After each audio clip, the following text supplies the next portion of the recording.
think it's about maybe $20,000 per person.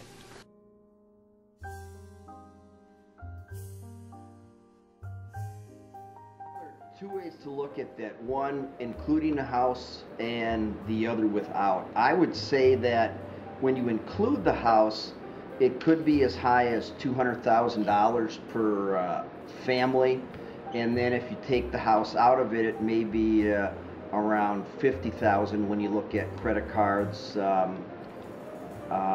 vehicles, student loans, stuff like that.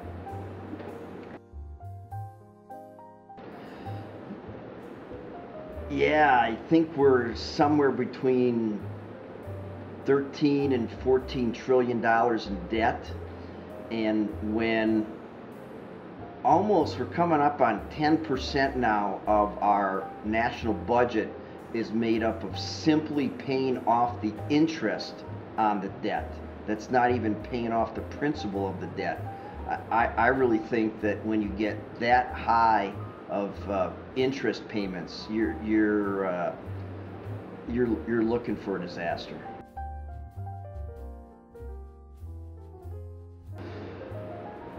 I think one of the reasons that consumer debt is a big problem is in part because people see the government do it, and the government just feels like, oh, we've got problems, let's spend our way out of them. The average person, myself included, never really received any training as far as being, having, what am I trying to say? Being a good steward of our funds. And I think people are turned on by advertising, and they look at things and they want them, they feel they deserve them, so they go out and get them. One of the best lines I've ever heard was, we borrow money we don't have to buy things we don't need to impress people we don't know. And that's sort of the American way of life. I think one thing that I've been doing is trying to be proactive about saving. I know I don't have much nowadays, but as I guess me and my wife, what we try to do is we try to set up a budget, and we try not to go over that budget. And and so I think in that sense, because we have savings, we've been taking away from the U.S. debt issue. We cut up one of our credit cards, and we have a bunch of them we cut up, I should say, and we have two of them. One of them is specific to a Firestone when something goes wrong with the car and we don't have the cash for it, and another is Kohl's. Both of them have very, very small limits, so we try to use cash, check, or what's in the checking account to purchase things. It's definitely increased my spending, but I think credit cards are good because if you know that you have maybe money coming in, you can kind of spend in advance for things that you need.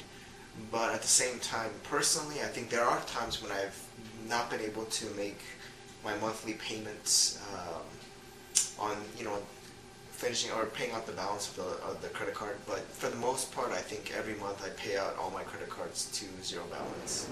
Well, I think it affects everybody's spending. The statistics say that when you use either a credit card or even a debit card, you will spend 10 to 12% more than you would if you were using cash. The idea behind that is simply, if you have cash in hand, it takes a lot for you to part with that cash, whereas if you use a debit or a credit card, you don't see the results of that maybe for another month, and then it sort of hits you.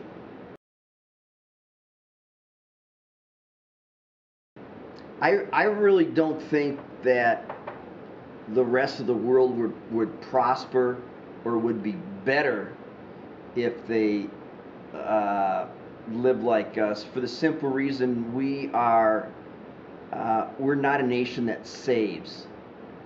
Japan, I believe, saves right around 10% of their income.